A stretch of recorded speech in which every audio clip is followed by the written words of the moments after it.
Welcome back to A Celtic State of Mind. I'm Paul John Dykes, and on this Monday afternoon, I am delighted to be joined by Natasha Meikle. We are fresh from a night out in Gracie's on Friday night. Natasha, how good was that?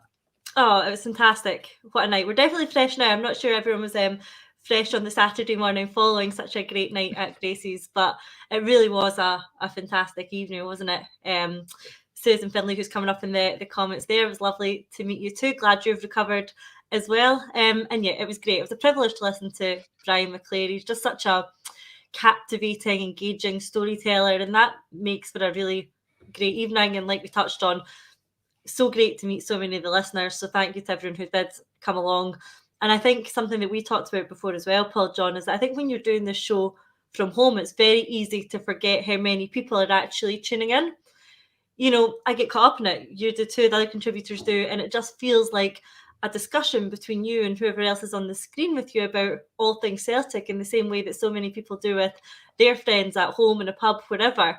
And I think you do have to remind yourself sometimes that there is an audience out there, and these live events really do bring that into perspective. And I think it's important that we do these events so that we can touch base with these people we talk to in comment sections and virtually, and we can have that human interaction. And it was fantastic to do that. So credit to you, Paul, and to Stuart as well, who works behind the scenes, for pulling off such a good event. And I look forward to the next one. So if you didn't make it along to this one, then we'll certainly see you at the next one. For sure. I mean, absolutely agree with that because, like, for example, Paddy Lavery, whose picture pops up on the comment section so regularly, afternoon, all great time on Friday night, but never as glad to get back to my own bed yesterday. It was great to see Paddy and the Ardoyne boys and everybody else, and you can put a face to the name. And like you say, I do think that when you get into the groove of doing this and speaking about what's just happened at the weekend, what's happened in the last 24 hours in the world of Celtic, you get lost in a conversation, talking to like-minded people about the club everybody loves. And yes, it's only when people come up and say, you know, I've been listening to this through the pandemic and I love it. It's just tremendous. And we do appreciate it. It is a gig with a bit of a difference, and more of the Acsom contributors are going to be involved as we move it forward. Next month, it's Tommy Boyd. The month after that is Danny McGrain. And we do get a wee bit interaction. We've got people out the crowd to challenge Brian McClare, and all will be revealed if you come to one of the gigs, is all I can say. But a good few funny stories by Chalky, if you want to come along in March to see Danny McGrain taking the challenge, etc. Then the tickets are underneath this video. We do have Colin, but he's in Greenock, and there he is. I don't know if the Wi-Fi was playing up a wee bit there, Colin. You all good now, mate? It just seemed to be software. I don't know what it was, but we're up and running. We're up and running indeed. Loads to discuss. We were just having a wee chat about Friday night. You know Brian McClare pretty well from his nights at Greenock. Always a good laugh, Colin. And he did not disappoint on Friday night. Although I was a wee bit disappointed, Natasha. I'm going to have to tell you what the challenge is. It's a hardest shot competition, right? And we pulled somebody out the crowd. Brian picked them. And she did want to come up and obviously challenge him. And Joanna, whose father used to play in goals for Alloa, was able to get 57 miles per hour on the challenge, and she was wearing a pair of Doc Martens. Brian McClare, 33 miles per hour. Joanna went home with the signed football. There you go. Will Tommy Boyd be up next month? Who knows? I think so. I think there was certainly an element of Brian giving Joanna a wee chance there, but it does tell you, you know, it says something for these Doc Marten boots. She got a fair kick at that. Fair play to her. Well done, Joanna. I know. The net is burst. I'm going to have to buy a new one. What speed do you think you could strike a ball at, Colin? Just out of interest. I have no idea. I remember bit of a cop-out, mate. No, I remember doing it at Hampden years ago. They've got that as part of the tour. If you do the tour at Hampden, that you can do the hardest shot thing. All right. 55. I don't know. I reckon if somebody can get 55 in Doc Martens, I reckon I could get a bit higher than that. I might have to put the old Predators back on. Who do you think? Behave yourself. Who do you think had the hardest shot at Celtic? Tommy Gemmell, maybe, Natasha? Tommy Gemmell? It could be a good shout. Depends if they're wearing Doc Martens or not. Well, there is that. One person who did have a good strike, both from penalties and free kicks, was Josip Juranović, and we bid farewell to our creation right back. It's an interesting one, though, because yes, I'm always disappointed when a decent player leaves a club, but it's been quite seamless. There's no real bad blood. Everybody's quite happy. Union Berlin are sending nice tweets. Juranović is sending nice posts on Instagram. Is it all a bit nice, Colin? We're losing a good player here, a right good player. You know what's going to happen. We'll have the Union Berlin Celtic family coming up soon. No, generally, good luck to him. It's one of those ones where it's a player that's clearly getting into the prime of his career. He's looking for some of his kind of next challenge. Definitely the challenge at Union Berlin, I'd say, is quite an interesting one. They seem to be a club that's progressing really well in Germany. Look, good luck to him. As Ange says, there's no point getting sentimental about these players now. It's time to be kind of focused on ourselves and focused on developing ourselves. So if he doesn't want to be here and he wants to move on, good luck to him. Thanks for everything they've done. Yeah, I mean, when you look at it, Natasha, if you just want to look at it on paper, he's a 27-year-old, yes, Croatian internationalist, bronze medal winner at the World Cup. But we bought him 17 months ago. And after all the add-ons, we'll have made 4 times the amount we shelled out, there or thereabouts. Good bit of business for Celtic, do you think? Of course it is. I mean, it's the model of the club, isn't it? Making that sort of profit in 18 months is an excellent return. Obviously, as a fan, I care more about the players that are on the pitch than the balance sheets. But it is excellent business to sign up an able replacement before Juranović has even left, with Alistair Johnston looking good so far. And yeah, it is good business, but there is a frustration for me that I don't think we got what he's worth. I don't think anyone can tell me that a player of his ability, putting in the performances he did at the World Cup, with the amount of time he has left on his contract, is only worth, the rumoured 7.5 million rising to 10 million. It should have been double that. So whatever happened with the release clause, we have to make sure that doesn't happen again. But otherwise, as you guys have said, you do wish Juranović all the best. He's been very unproblematic. He came in, he did his job to a high standards, and by all accounts, he was very influential in the dressing room. He seemed like a great character, and that sort of character is missed. And he was absolutely vital, particularly last season, in getting the club back to where we wanted to be under Ange Postecoglou. Last season was such an important season, and he was such an important player as part of the season. So yeah, absolutely do wish him all the best. The only concerning thing that came to me out of Ange Postecoglou's comments about it was, as you touched on at the start, Paul John, in saying that he is at the prime of his career. His stock is high. He's attracting interest right now, and he's got to, capitalise on that and make the most of it. It's not the sort of chat we want for a Monday afternoon, but I hope that sort of thought never enters Ange Postecoglou's head in terms of himself in any sort of near future, capitalising on any potential opportunities and making the most of these opportunities while you can, given the sort of marketplace. Let's hope he doesn't ever apply that to himself. Happy for him to do it for the players, but quite like him to stay here for a long time. I'm always of that view, Natasha. I remember reading one of these interviews in the Celtic programme one day, and it was with Pat McGinley, right? And it says, "What team did you want to play for as a boy?" And his answer was AC Milan. And I went right off him after that. I thought, no, that the answer to that Celtic, Pat, not AC Milan. The times have changed. By the way, Brian McClare always wanted to play for the Liechtenstein national team, we found out on Friday night. Union Berlin, Colin, the third in the Bundesliga. I think they finished 5th last season, would I be right in saying?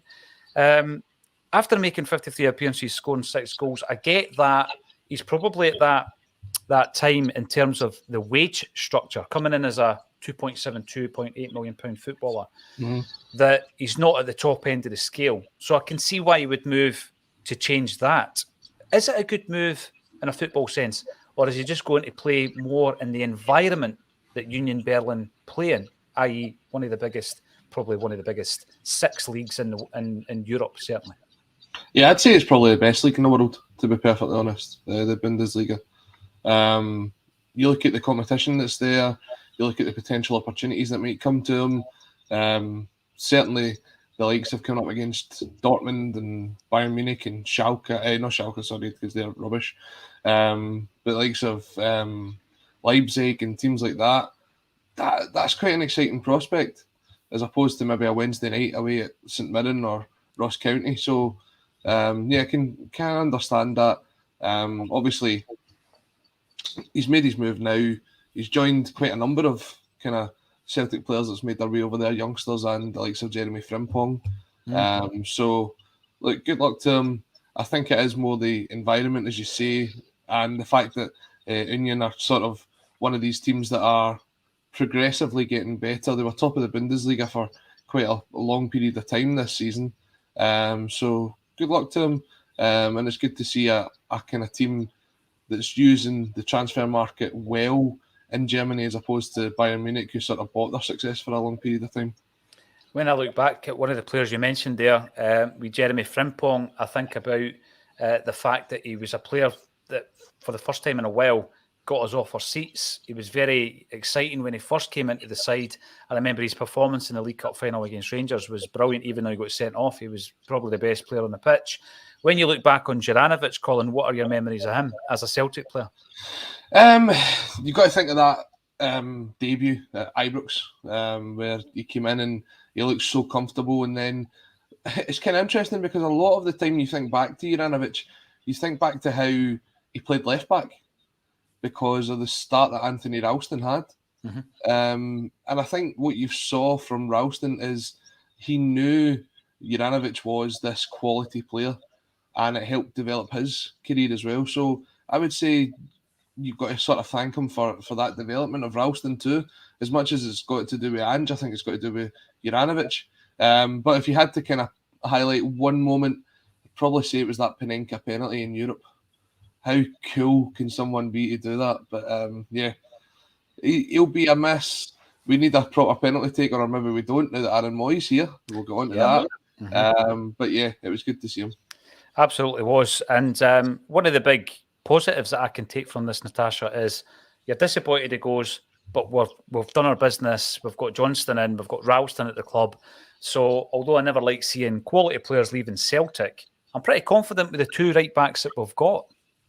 Yeah, it's a good position to be in, and it's one that we rarely have found ourselves in previous transfer windows. I feel that before Postecoglou, we were always very reactive in the transfer market. You lose a player, you then start looking for another player to replace them, or at least that's how it looked from the outside. This time round, we were very proactive. If we had the inclination that Juranović was going to move on in this transfer window, we were well prepared for that because Johnson was already in the door. And it wasn't a case of, okay, Juranović is moving on, we're going to rely on Anthony Ralston, who is a very able deputy, but we weren't going to stand still at that. We were going to look to, develop the team and progress and buy another World Cup right back in Alistair Johnston. So that's been really encouraging to me, is that we aren't just sort of resting on our laurels and we are continuing to push for better talent. And I think the transition so far from Juranović to Johnson has been absolutely seamless. I don't think Johnston's had too much of a test ever since his debut. Obviously been thrown in at the deep end there. He's not been tested to too high a level since that. But everything I've seen from him, he looks absolutely competent. He looks very assured. He looks like a very confident player. When you hear him speak, he's very switched on, very intelligent. So all the signs are good, and I look forward to seeing him. He is going to make the loss of Juranović a lot smoother. Yeah, for sure. And you were talking about being challenged there. And you're probably right. I don't think he's had that yet, but he must be getting that every day at Lennoxtown, Colin, when you look at the quality of the wingers that we've got. I remember some of the players that played alongside the likes of Bobby Lennox and Jimmy Johnston saying that by the time they got on the park on a Saturday, it was a wee bit easier because they'd been up against wee Jinky and Bobby all week. But let's get to the game. Let's get to Morton. I know that obviously, Colin, you were talking between the two teams at the weekend, weren't you? Oh, I had my half and half scarf on, 100%. Aye, so you did. Right, first up, I've got to get this out there. Never a penalty, was it? Never in a million years. Never in a million years. That's like I've been on this programme ever since we first discussed VAR coming into Scottish football, and from the word go, I turned around and says it'll be the worst thing to ever come in. I didn't want it. I had all these people in the comment section saying, no, it'll be great because we'll eventually highlight all these deficiencies in the referees, and we'll get behind their bias, and their bias will be shown, and we'll get all these penalties. It is an absolute bloody nonsense, Paul. I'm sick to death of VAR in Scottish football. It's only been in here, I don't know what, 3 months. I would scrap it already. Now, I know a lot of people will say it's not VAR, it's the referees. The referee is VAR. The technology is there to decide whether it's offside, whether it's whether you see a bad tackle, whether it's over the line, whatever it is, right? The person that's actually running that technology is physically incapable of knowing what the rules of football is. And for me, if you cannot have a referee that knows the rules of the game, doesn't matter how many times you look at that decision, if they're not capable enough of coming to the right decision on that, then what's the point in having the technology in the first place? Until we get referees that are up to a good enough standard in football, we have to put this technology on the shelf and say, it's great to have it, but we don't know how to use it properly, and stop wasting money on it. Listen, I think it's a good point, Natasha, because it's not like AI. You know, the thing about VAR is operating, but even that Ambrose penalty, you look at the way that it took an age before Kevin Clancy went to look at the actual screen. Then the call that was made was so far removed from what anybody else on the park and anyone else watching on the telly and anyone in the stands seen. It was never a penalty kick. How they come to that is beyond me. And by the way, Colin, I think that it has raised a lot of issues that some of us were already talking about in Scottish football. But, we've spoken about bias, we've spoken about corruption, we've spoken about cheating. But in terms of the incompetence of the refereeing, it is absolutely diabolical. And I'm wondering, though, in terms of that decision, the decision of Willie Collum when Giacomakis was clumsy with the Kilmarnock player, the goals that should have stood and did stand thanks to the correct use of VAR on one occasion. And I'm wondering how much of that is down to Ange calling them out and then Celtic and the SFA apparently meeting. Now, we don't know if that meeting's taking place, Natasha, unless it has and I've missed it. But remember, the talk was Celtic and the SFA are going to talk about the implementation of VAR, and Ange came out and called it out. We'd been calling it out for weeks. How much of this is down to that? Because all of a sudden, I don't want decisions like that against Morton or anybody else. I don't want a penalty that was never a penalty. But it's almost flipped it on its head. Yeah. I think the frustrating thing is that for every bad decision that goes against us, going forward, they're going to use something like that and say, oh, you get them in your favour as well. It happens. It evens itself out. So when we're winning, 5-0 against Morton in the cup in a game we're expected to win, and that's when you get your dodgy penalty decision and you don't get a very clear one in a tight league game, that doesn't even itself up. But pointing to those decisions in isolation is going to be used to say, to even themselves out over the course of the season. I think Colin summed it up pretty well, to be honestly. I think as long as there remains subjectivity in decisions, we're going to get bad decisions when the officials aren't up to the required standard. And VAR inherently still has subjective decisions because you've still got someone looking at a phase of play and making the decision on it. And when those people aren't capable of doing that to the level that we require, it doesn't make any difference whether it's a referee looking at it once or someone in a referee VAR room looking at it 3 times. We're still going to arrive at the wrong decision with the people that we've got in place at the moment. So for me, Colin summed it up well. I'm absolutely sick of it. It's really hampering fan experience. It's hampering the players' experience. I mean, there is nothing worse than what we saw against Morton of waiting for those goals to potentially be called. And then, you celebrate 2 minutes later, or it takes 3-4 minutes to award that penalty wrongly against Ambrose. I mean, there's people around me pointing out at the time, someone tell them to play on. Don't give us the penalty. Let's just play on and get on with the game rather than us all standing around here for 3 minutes wondering what's happening. I mean, it's just no way to watch football as a fan, and the players don't want it. So I'm with Colin. Shelf it now. There's a good reaction video, Paul, on from the Celtic bench as Clancy goes over to look at the screen with Matt O'Reilly, and I can't remember who else it is. I think it might be Hatati. And they look at it, and even they're going, don't think so. So when the players know how poorly the technology's been used, I mean, I was sitting in the stand and I didn't even know what the decision was for.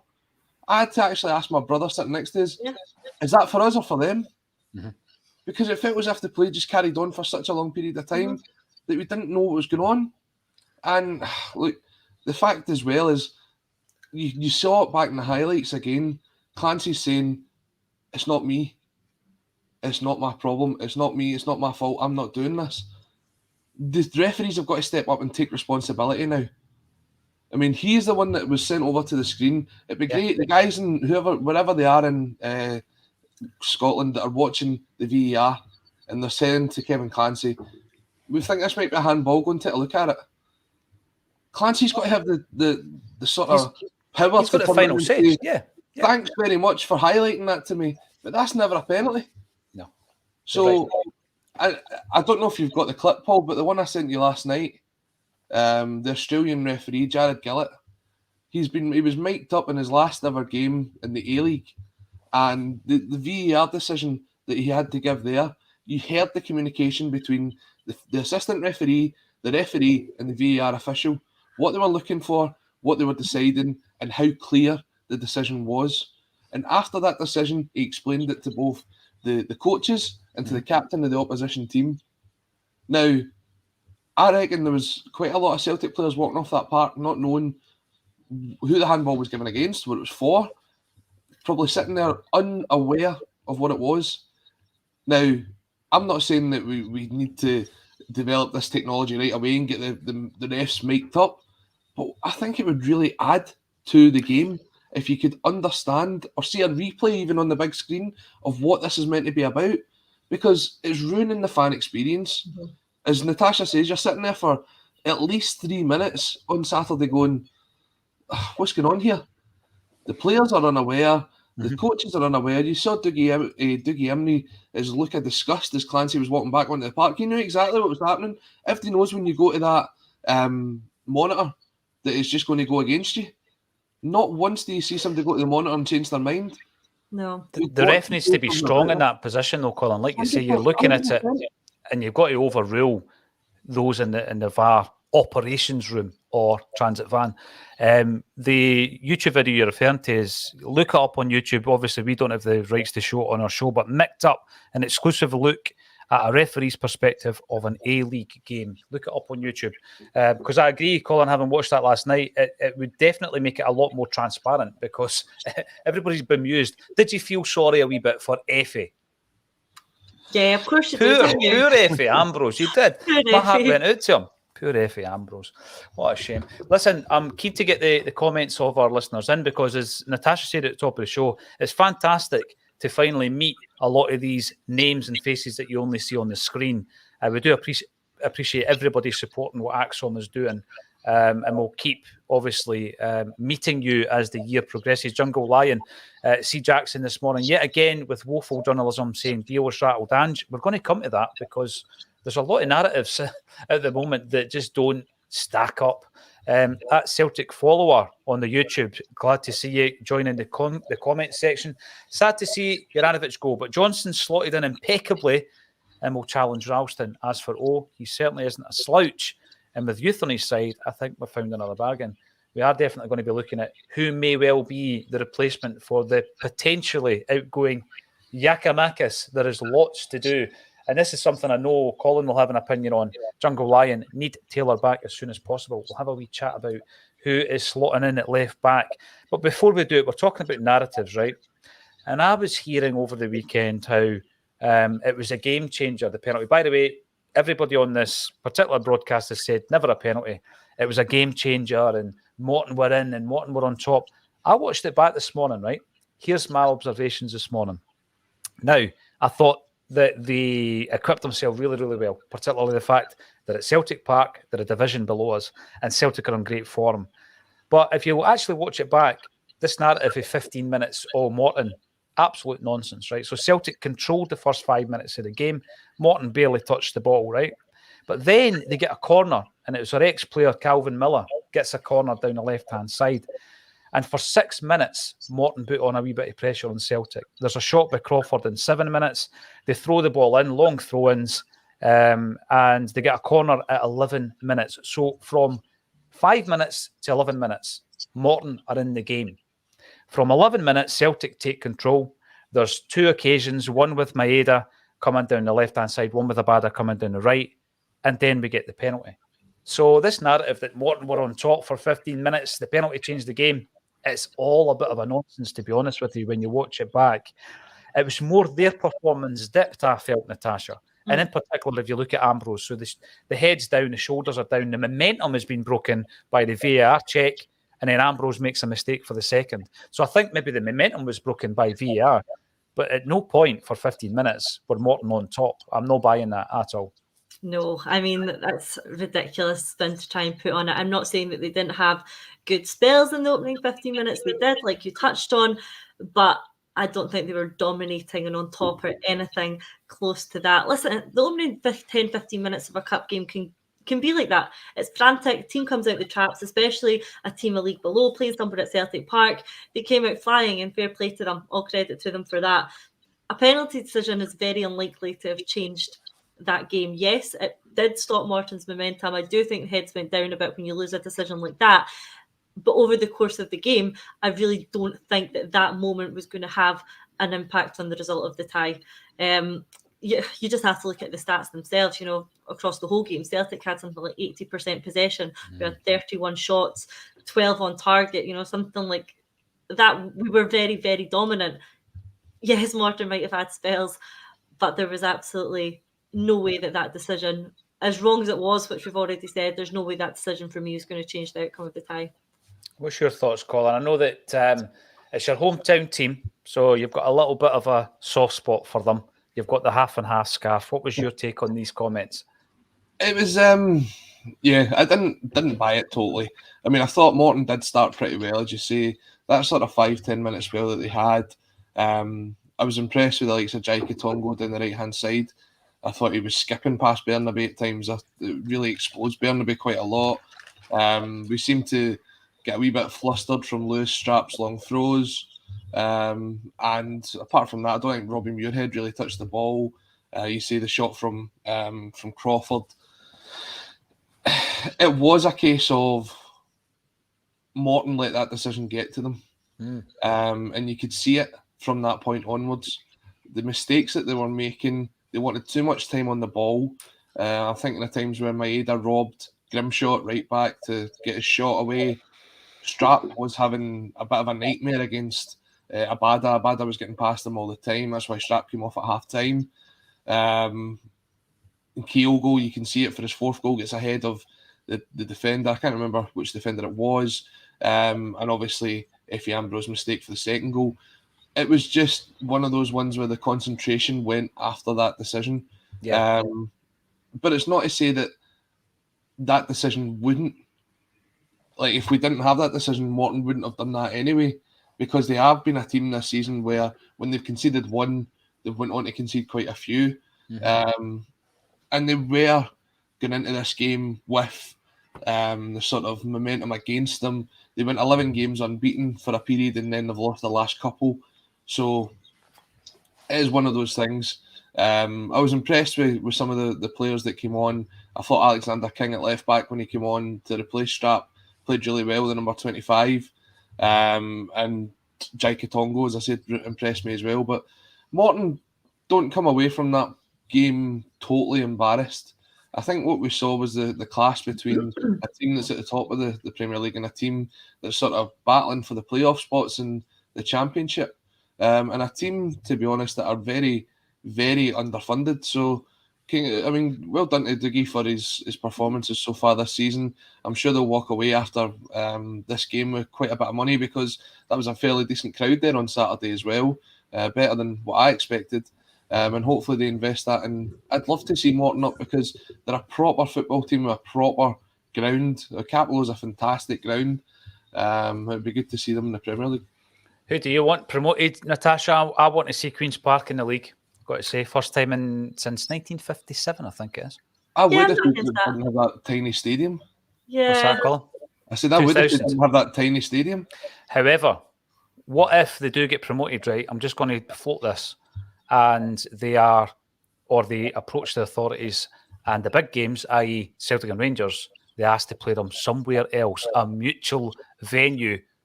Where could that be? Perhaps.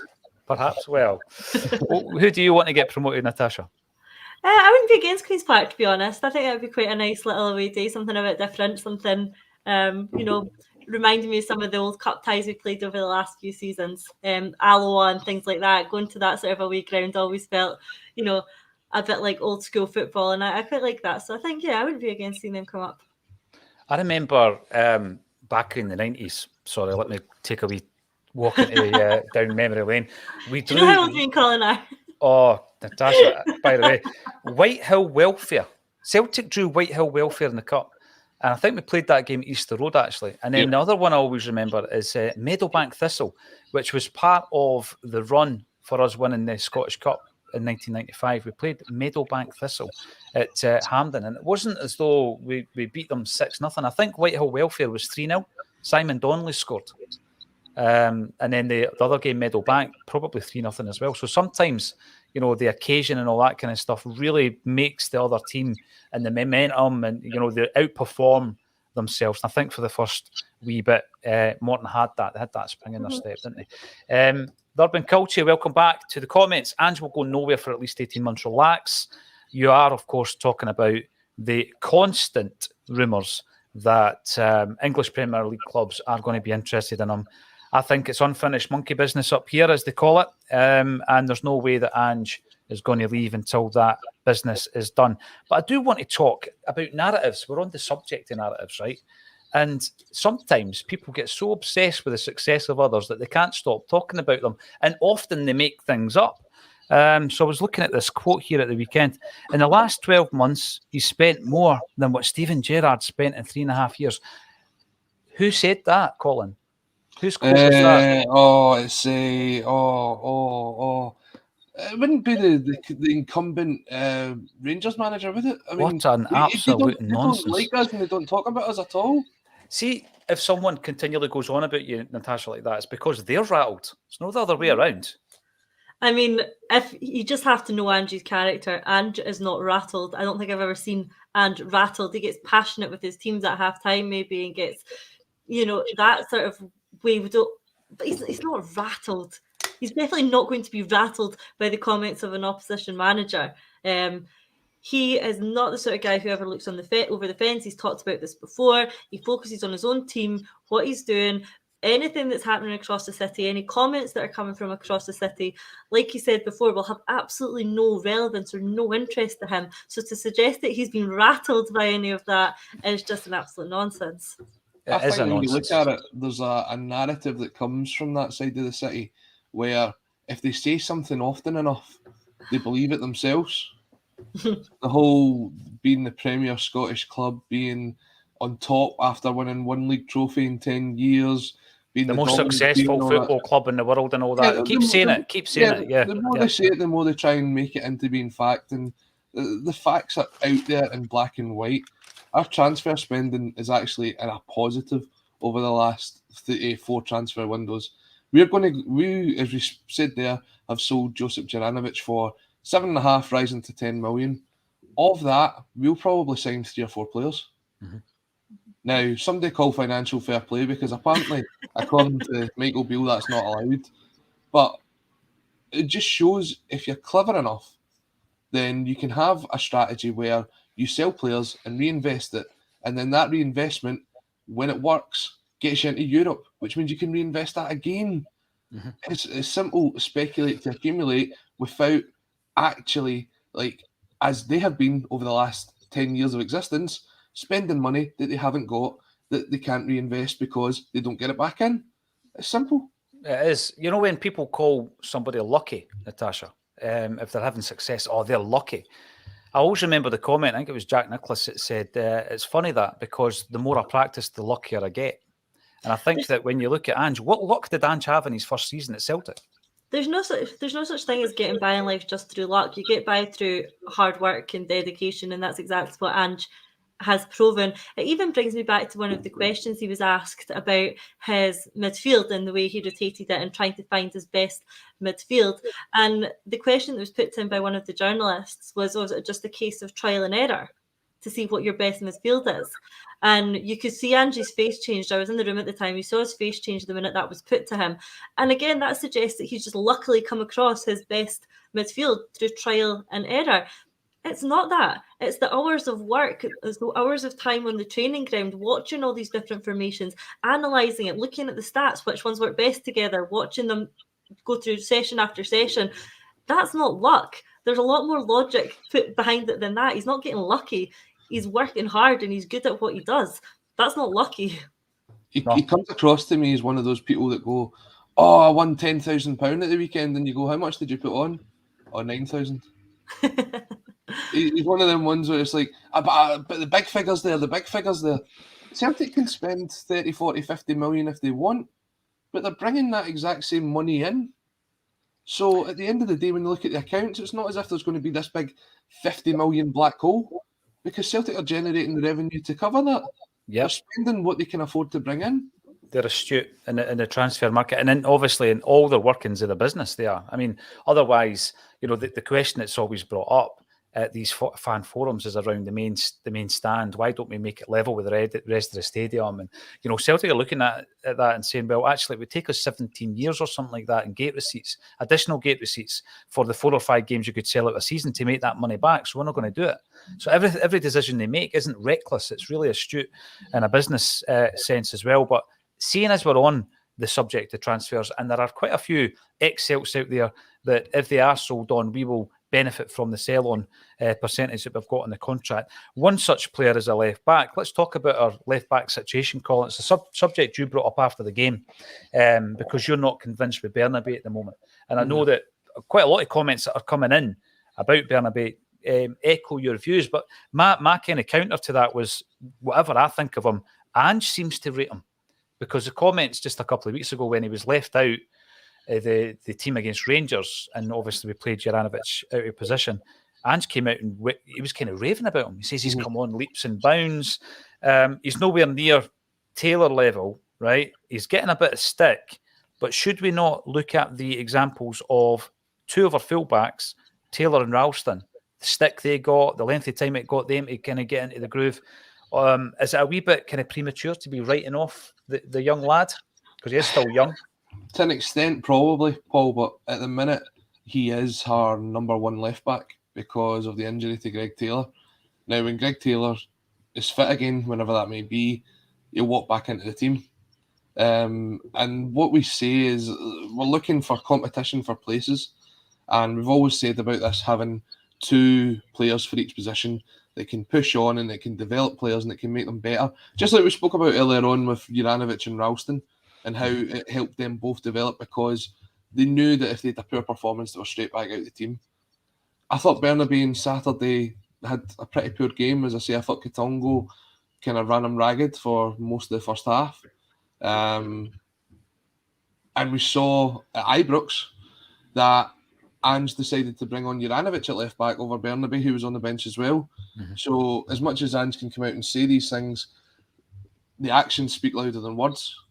For me, I think if he is going to develop, then, and he does need time to settle into Scottish football, then potentially, I don't think he's going to do it at Celtic. He might be able to go out on loan if we get someone else in.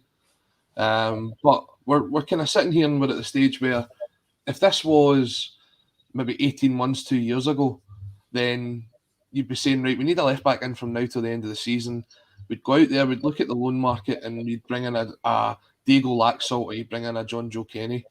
And at times fans were like, I just got a flashback there when you mentioned Laxalt. Deary me. I know. Remember him? These guys would come in for 6 months, they would do a job, but there'd be no forward planning. Now, if you offered someone like that to Celtic fans, they wouldn't be interested, because they'd be looking for the development of players in the squad. So it would be maybe someone who's very highly rated, and if it was a loan deal, you'd be looking for a loan with an option to buy, or you'd be looking for the sort of types of Maeda deals, the type of, I think Iwata is the exact same. We've not actually got him yet. He's only on loan until the permanent transfer in the summer. Players like that. And what you'd be looking for is you'd be looking for someone who's actually better than Greg Taylor. Now, I think Greg Taylor has been the player of the season so far for us. His performances, definitely he's developed the most over the last 12 months. But as we say about guys like Giakoumakis, who's potentially at the door, Juranović, if we can get someone in who's even better, it's better for our squad and it's better for the development of our team going forward if we want to be competitive at a better level in Europe. So the fact that we've come such a long way in the last 18 months is a testament to Ange and what he's done to the squad. But if you look at this position right now, if I'm looking for someone in the market at a left back, I think we need to get someone in. I don't think Bernabe's ready to make that move. And if that's the case, then I would look to kind of get him somewhere in Scottish football to settle him. He's not... The performances so far just haven't been up to scratch. And if we're continuing to battle on all fronts this season, we're going to need someone in there alongside Taylor. Well, Natasha, my kind of view on it, obviously, the cautionary tales of Ralston and Taylor are used as examples. We've gone through so many fullbacks. I always go on about the fact that we never properly replaced Mikael Lustig until Ralston broke back into the team. Some might say Alhamid was a decent right back.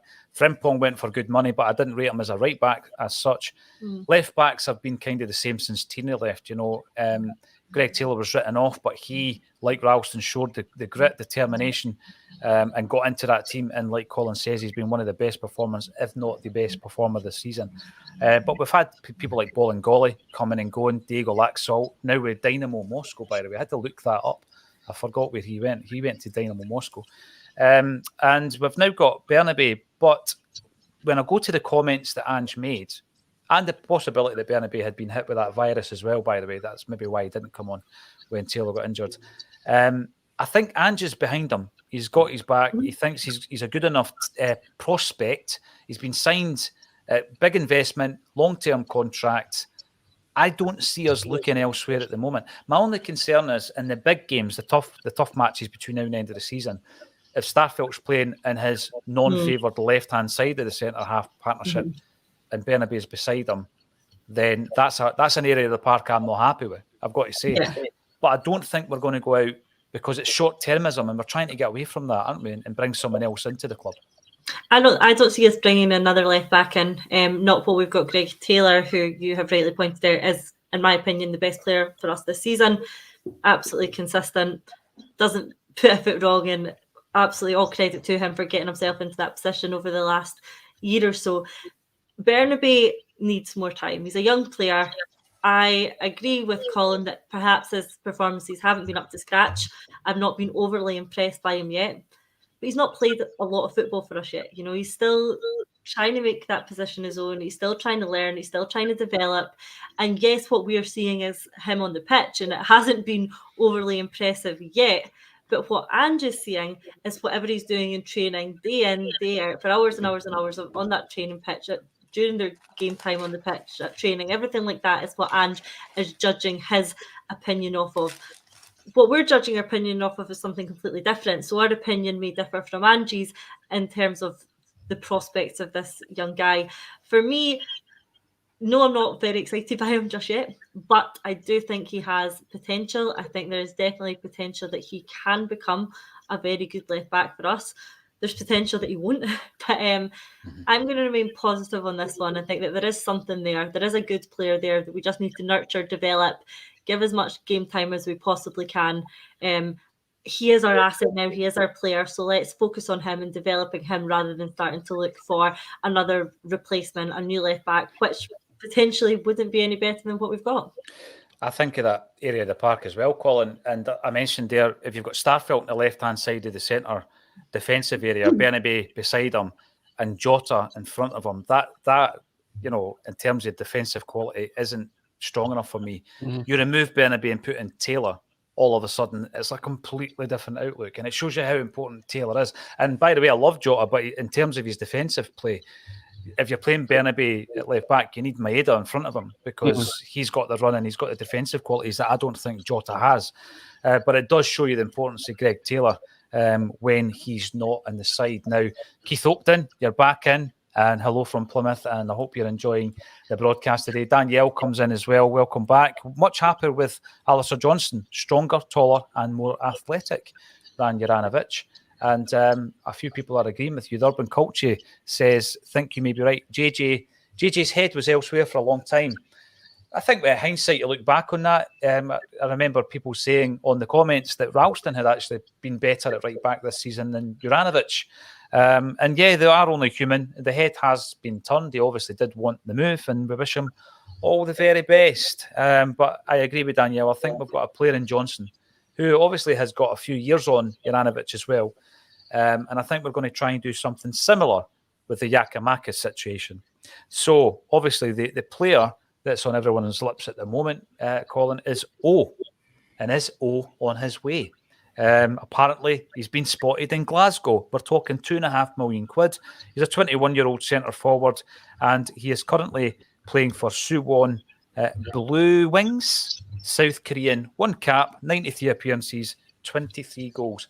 So you're trading in players for 27-year-old, 28-year-old. In Giakoumakis' case, you're bringing in younger models. So that makes sense in that respect.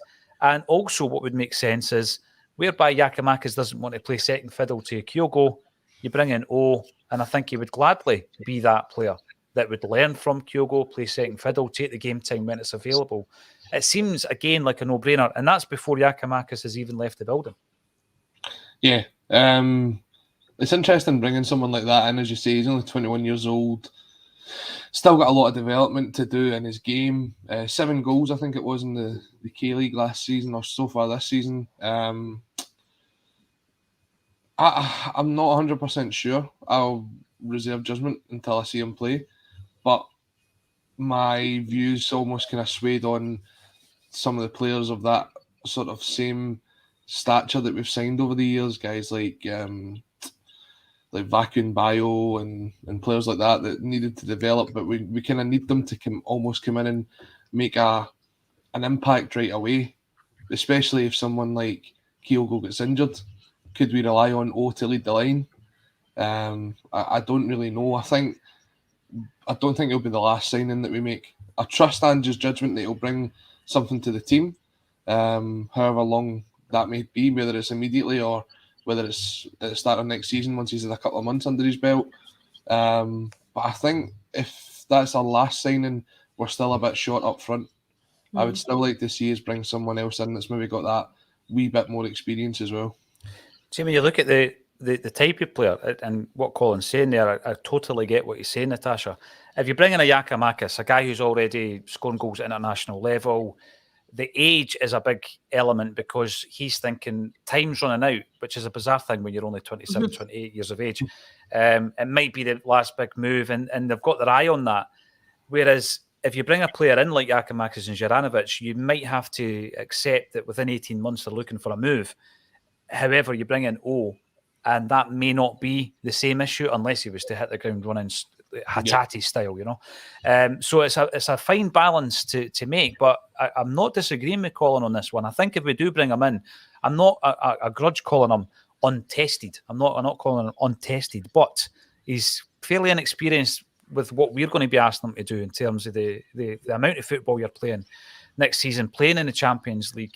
Not taking it for granted, but I would expect us to be playing in the Champions League. Is it the right move? If we do bring him in, do you think we're still short up top if Giakoumakis leaves, Natasha? Or are you happy with Maeda, Abada, Haksabanovic filling in? I don't think it's completely out with the realm of possibility that we do sign 2 strikers, maybe O and also his international teammate Cho. I think that deal's not off the table yet. And I think, like you've touched on, with it looking likely that Giakoumakis is going to be heading out the door, I think there is room for 2. I think even if Giakoumakis had stayed, we would have been looking to bolster our striking options in this transfer window. So with Giakoumakis leaving, I think that could create the requirement for 2 new strikers, whether it be in this window or in the summer. So I think even if O does come in, I don't think that rules out Cho coming in too, or perhaps someone else. I think, it's good to get someone in young, 21 years old. I think the rumours are he's going to get tied down on a 5-year deal, which is obviously what we want to see. And yeah, maybe he is untested. He did score, I think it was 14 goals last season, 7 so far this season. He's always wanted to play in Europe. He's described as a versatile forward, which probably fits Ange's system quite well. And I thought, even though we're saying, he doesn't have experience, he's got experience in a league, not this one and not the European ones that we're used to. And I thought it was interesting to hear Aaron Mooy talking about the Korean League, having played against Korean teams in the Asian Champions League. He pointed out that there is still quality there in that tournament. And what he said, that Korean players tend to be very fit, very strong.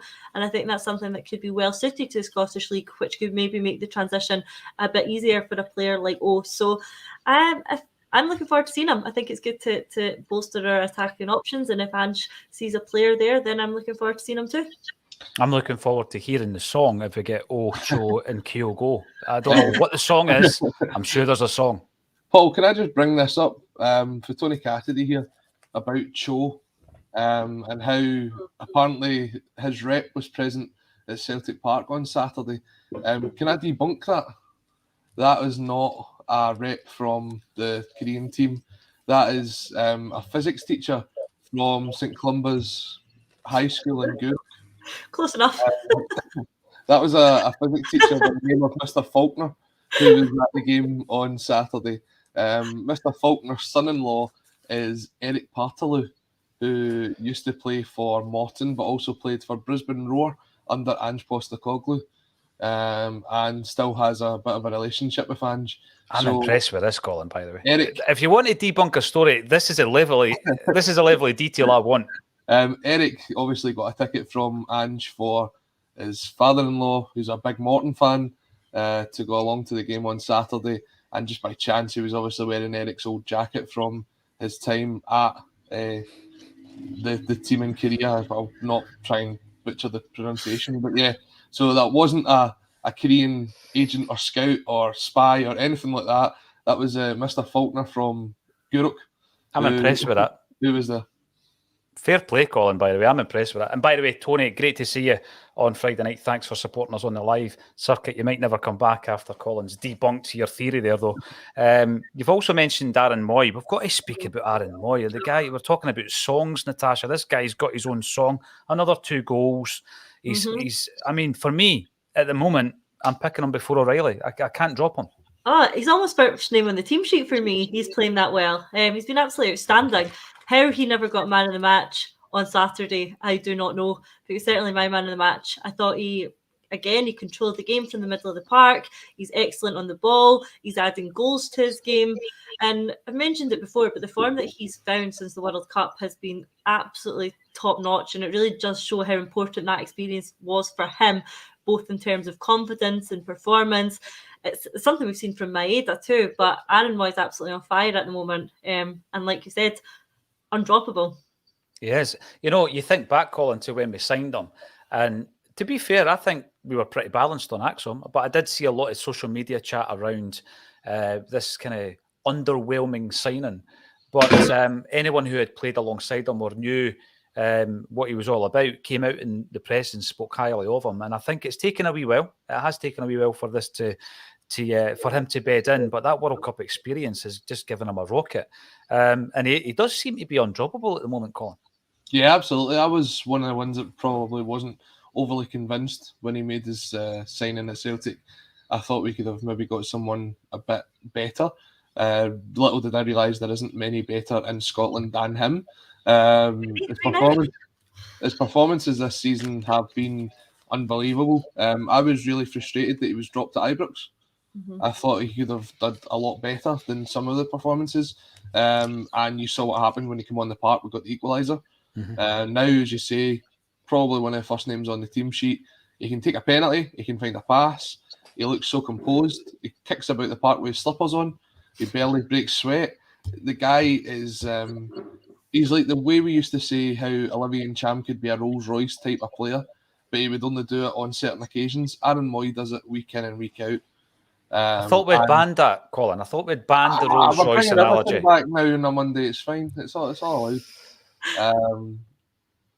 He's impressed so much this season, and fair play to the guys from Celtic Down Under who said to us that he would be the player of the year this year by a mile. You can see where they've got that from, and as you say, that World Cup experience has helped him as well.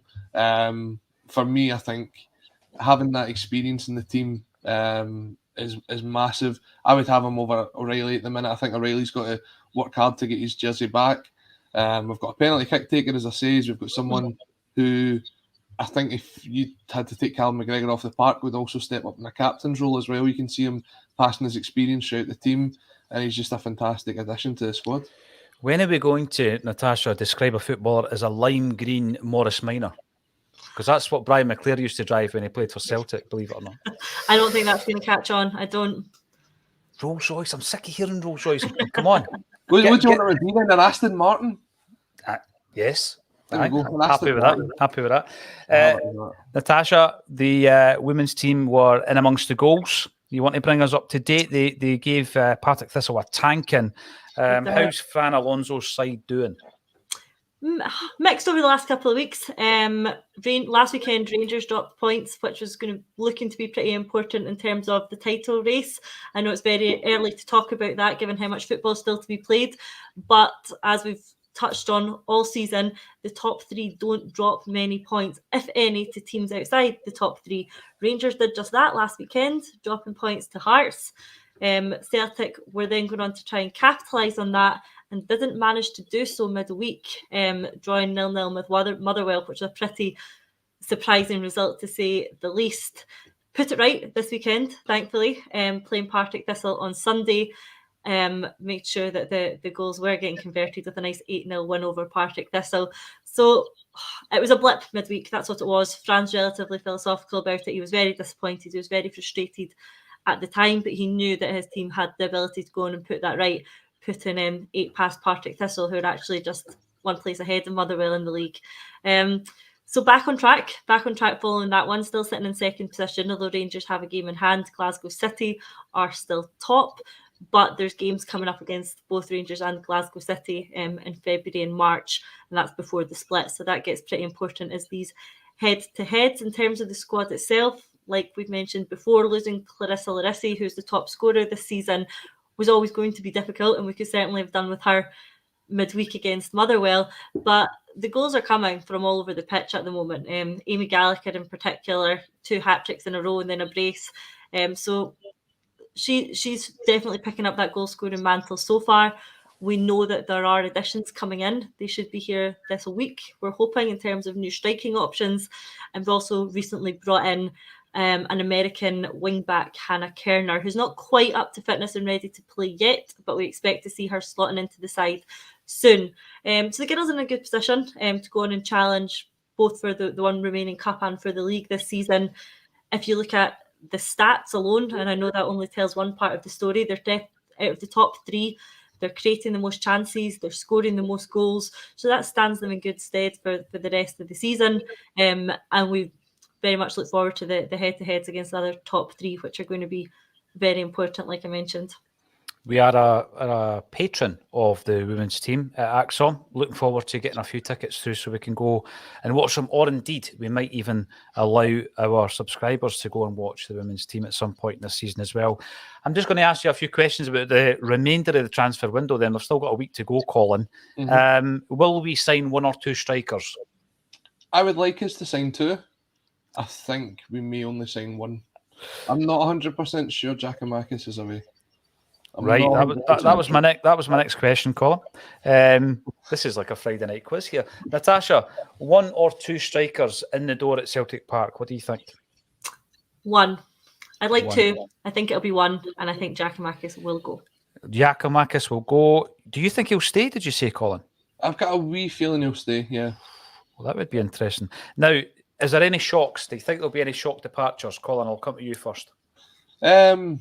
I think Jens is a bit of a shock departure. I know he's not been playing a lot of football, but the fact that he was quite a big part of the squad in the first half of the season, it'll be a strange one to see him go. Apart from that, no, I think everyone else who'll go will probably be ones that we expect, including, I think, Oliver Abelgard, Ideguchi, maybe McCarthy, Welsh. A loan move for Welsh, I think, could be a loan move for Welsh and maybe a loan move for Lowell during this January window.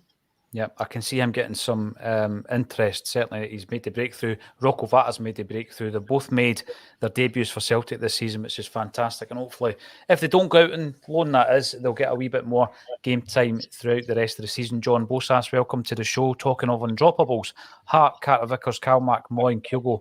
It's hard to argue with that. You know, if you've got that spine of your team, everybody else who's in favour or on form can fit around them. The reason I've got a lime green top behind me here is because we did have Brian McClare as our special guest at Gracie's on Friday night. It was a sold-out event. I got a chance to meet quite a few people I've only seen in the comments section, so thanks for joining us. We will be doing it every month, and in March there are some tickets left, although they're going fast for Danny McGrain. Ticket link underneath this video. Can Danny and Tom Boyd beat Brian McClare's hardest shot of 33 miles per hour? I would suggest that they could. I'm just going to leave you with one thought. There's a section of the night where I give the player quotes from people that have played with him or have managed them. And one of the quotes was, I was walking down the corridor when I heard a ruckus coming from one of the rooms. It's obviously pre-match, they're in a hotel. I looked behind the door and John Colquhoun and Brian McClare were playing Cowboys and Indians. How wacky is that? That's a quote. Brian didn't deny it, did he, Natasha, that they were up to before a game. He just says you get bored and you can basically do anything. Cowboys and Indians, John Colquhoun, Brian McClare, pre-match. Colin, that is what you're in for. That's the kind of treats you're in for if you come and see Acsom live. Thank you, everybody, for getting involved. Please like the video, and if you haven't done so already, subscribe to the channel. Thank you to Colin Watt and Natasha Miko for joining me on A Celtic State of Mind.